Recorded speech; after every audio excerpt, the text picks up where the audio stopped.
Tranquilo? Tranquilo, doutor. Obrigado. Valeu, velho. Vamos Então lá. Um vamos lá. homem de 55 anos, com obesidade, um IMC de 33, comparece à unidade básica de saúde para exames de rotina, tá? Ela tá polidipsia, poliúria e cansaço há 3 meses, nega histórico familiar conhecido de diabetes e os exames laboratoriais revelaram uma glicemia de jejum de 150, uma glicada de 7,8, um colesterol total de 210, com HDL de 38. Então vamos lá, o que a gente já tem na questão?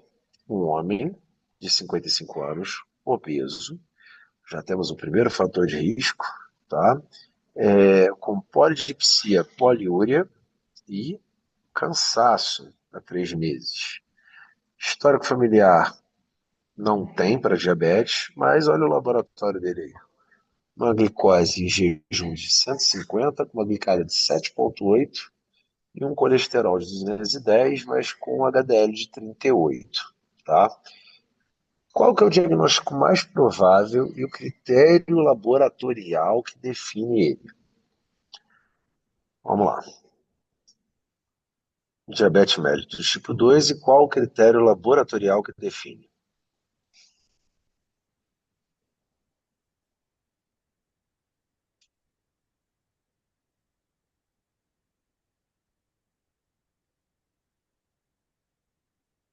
Como é que a gente diagnostica, gente? Beleza. Mas o que tem a glicemia em jejum e a hemoglobina glicada?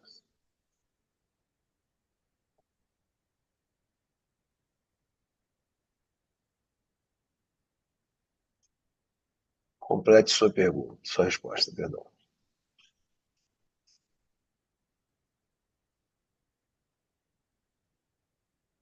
Gente, vamos lá. Pra gente ganhar tempo, tá? Maior que 5, 5, 5? 5 ponto alguma coisa ou só 5? Tá, beleza. Doutor, Oi. eu fiquei com dúvida nessa aí, na questão do critério laboratorial. Porque do Eu, critério eu, laboratorial, nós temos eu aí a hemoglobina gostei. glicada, Certo. né, acima de 6,5. Só que a glicemia de jejum também está no gabarito. A glicemia de jejum não teria que ser dois exames? Olha aí, Beth, o que eu falei com você hoje? É, isso Tá aí. vendo como é que é bom? Perfeito. Quem que perguntou, cara, que eu não consegui ver? Quem foi?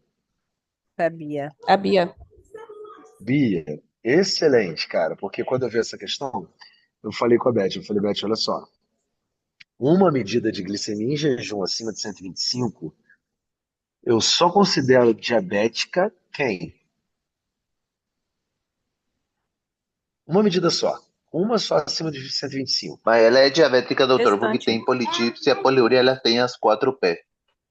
Não, tudo bem, mas se a gente. Não, tem polidipsia e poliúria. Mas a questão é: a gente está falando da glicemia em jejum, que a Bia falou, laboratorial. Critério laboratorial, beleza?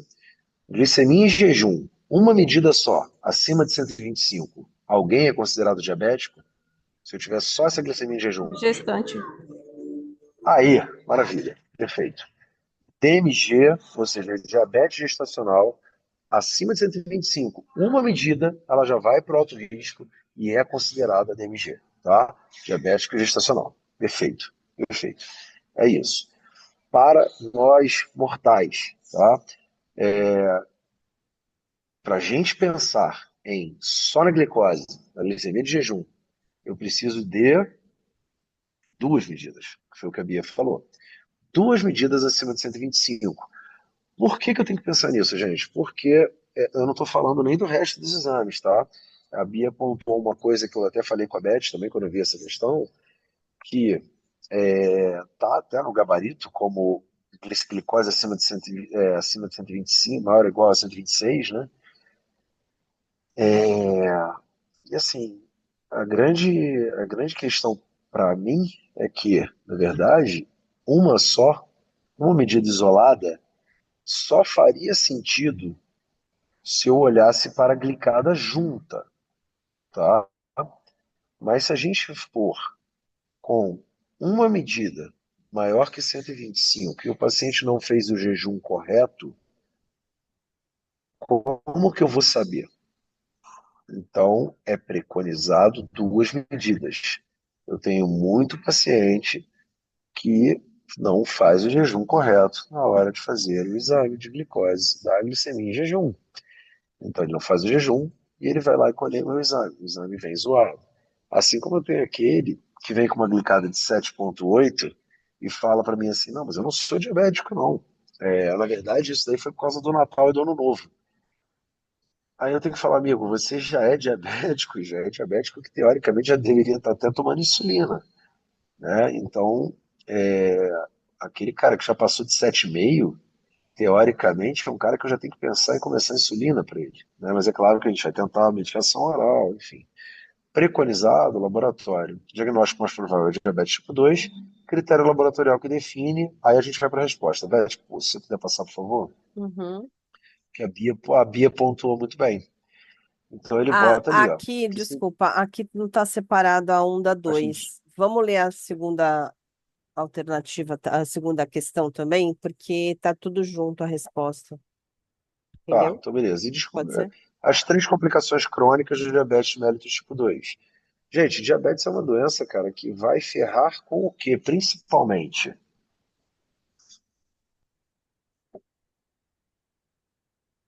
O que a gente faz no paciente com, ok, rim, perfeito, quem mais?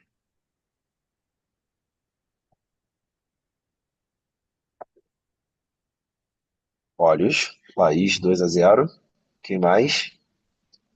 Sistema cardiovascular, perfeito. Três aí já foram. Quem mais? Mas pode falar mais, quem lembrar. Neuropatia, perfeito. Eu vou considerar, gente, que a parte cardiovascular a gente vai lembrar a parte da parte circulatória também, tá? Exatamente, que a gente entra na... Bia, perfeito. Pé diabético entra na parte circulatória, tá? Pode passar, Beth, para as respostas, que a gente já vai falar Uhum. sobre isso. Então, vamos lá. Diagnóstico de diabetes tipo 2, critérios laboratoriais que definem o diagnóstico, apresenta uma glicemia, aí tá vendo que eu falei, foi o que eu pontuei com a Beth, uma glicemia de jejum maior que 126, maior ou igual, né? Aí foi o que eu falei. Só isso isolado não fecha diagnóstico, tá bom? Oi? Tá, foi a Beth que tossiu, perdão.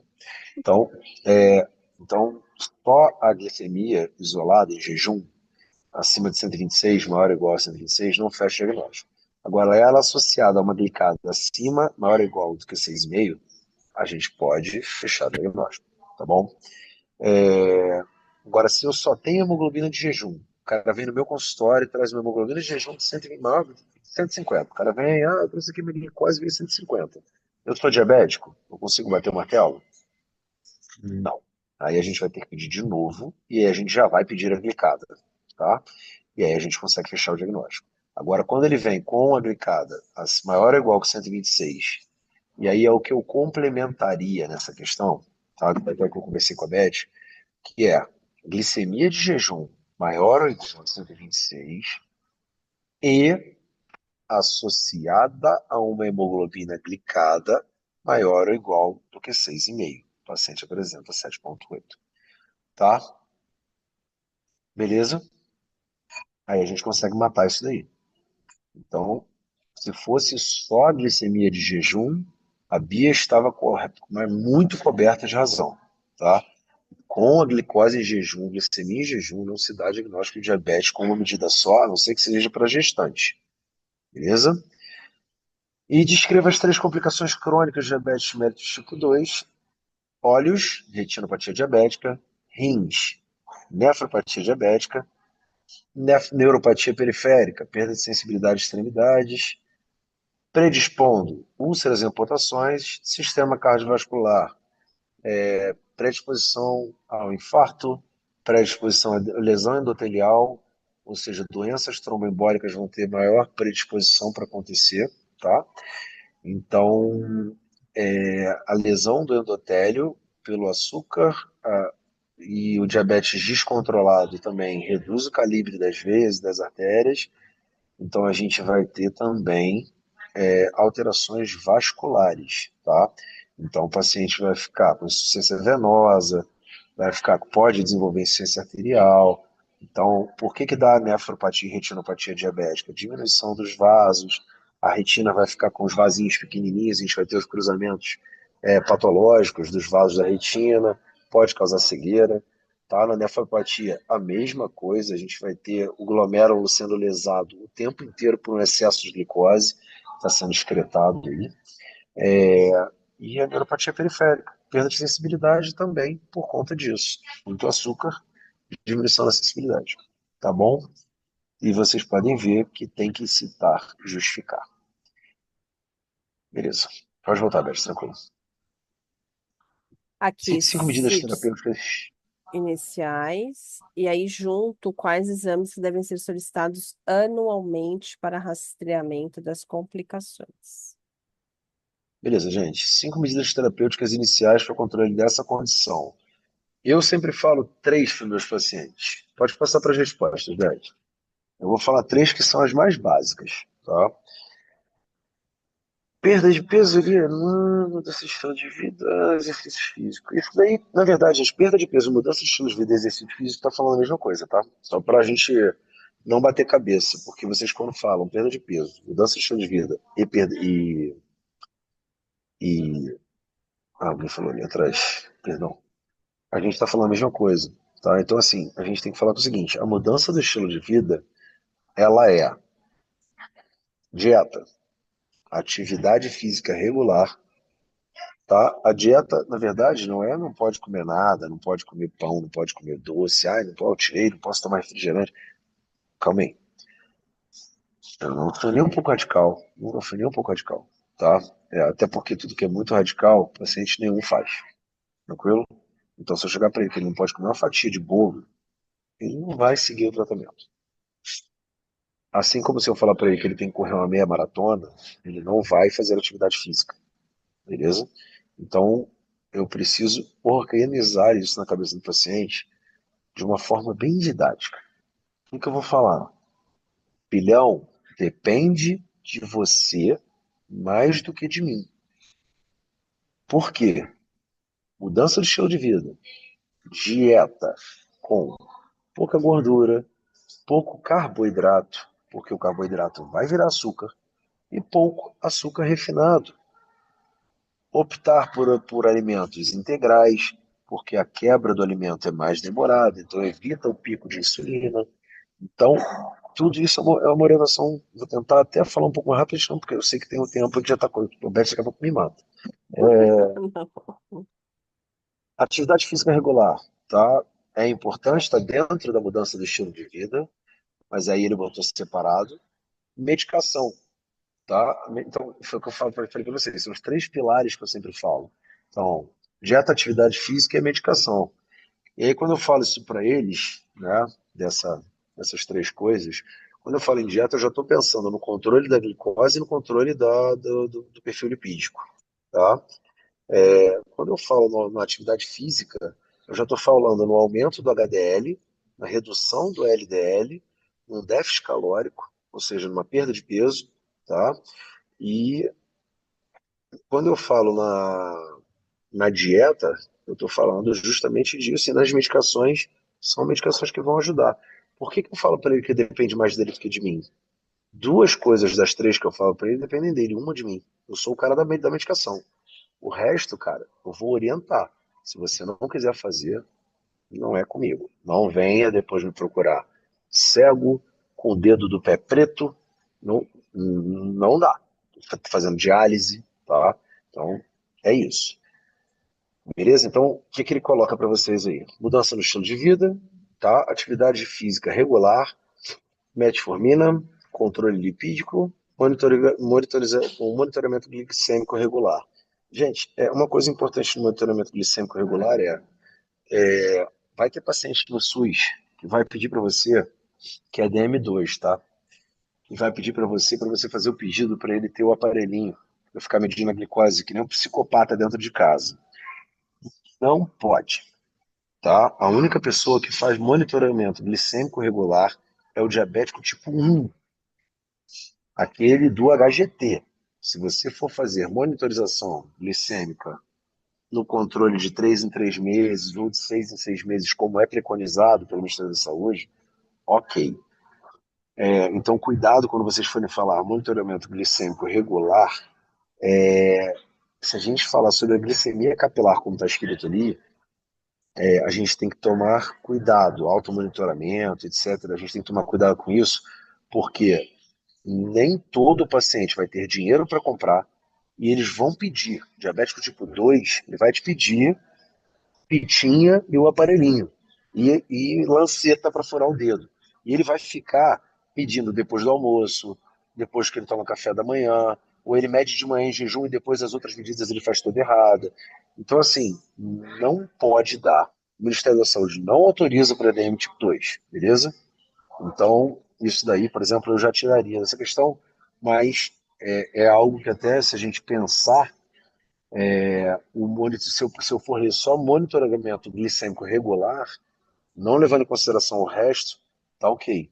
Que é a glicose sangue, tá? Feita com acompanhamento médico a cada 3 ou a cada 6 meses, tá bom? Quais exames devem ser solicitados anualmente para rastreamento das complicações? Aí é extremamente importante, e é importante, gente, porque eu faço com todos os meus pacientes diabéticos. E eu faço isso pelo menos 2 vezes ao ano. Então eu faço fundoscopia, peço microalbuminúria, peço eletro e raio-x de tórax, peço perfil lipídico e peço avaliação. Na verdade, eu nem passo, eu faço, né? Eu tenho o biestesiômetro, então eu vou com o estesiômetro lá na sola do pé, vou fazendo com o estesiômetro teste de sensibilidade, tá? Quente, quente e frio, e com o estesiômetro para fazer a avaliação desses pacientes. Tranquilo? Endoscopia no exame não é exame físico ou no exame físico, perdão. No caso, a fundoscopia não exame. Rafael, como é que tá aqui a coisa que eu não. Seria. No caso, a fundoscopia não seria exame físico, é isso, né? Você perguntou. Então, cara, na verdade, a fundoscopia não é uma coisa que a gente faz o tempo inteiro, tá? Ele também serve para ser feito como rastreio de complicações. Então, se eu tenho um paciente que está ok, está bem controlado, eu não preciso ficar metendo ele para. Até porque, se a gente for ver, gente, eu fazia isso no consultório, na clínica da família, eu que fazia fundoscopia. Mas são poucos os médicos que sabem fazer fundoscopia, ou que têm condições de fazer uma fundoscopia bem feita. Porque eu tive uma oftalmologia muito boa na faculdade e eu garantia no que eu estava fazendo. Então eu tinha colírio para dilatar, eu tinha que apagar a luz do consultório. Porque se você não dilatar, gente, vocês não vão conseguir ver, eu não vou mentir para vocês. E encaminhar para o oftalmologista vai ser uma vez por ano mesmo. Por isso que é complicado você, dentro do SUS, é preconizado uma vez ao ano, tá? Não é uma coisa que você vindo trabalhar no Brasil, em breve, se Deus quiser, todos vocês vão estar por aqui. Então vocês vão ver que vocês não vão ficar fazendo fundoscopia no paciente, porque vocês, cara, um fundoscópio é caro, é, a gente acaba fazendo de forma incorreta, entendeu? Não é todo mundo que tem mão para fazer, olho para ver o que tem que procurar ali. Então isso daí é direcionado para oftalmologia. Você já pode fazer o encaminhamento pelo CISREG e mandar para fazer isso para lá. A microalbuminúria você pede, o eletro você pede, o perfil lipídico você pede, a avaliação neurológica, na verdade, eu faço, tá? Beleza, Fel? Mas esse é o ponto, né? Tranquilo? Aqui são os exames que são solicitados anualmente e aí com a justificativa ali do lado. Então, acho que tá ok, né? Tudo bem? Tá certinho. Alguém ficou com dúvida, gente?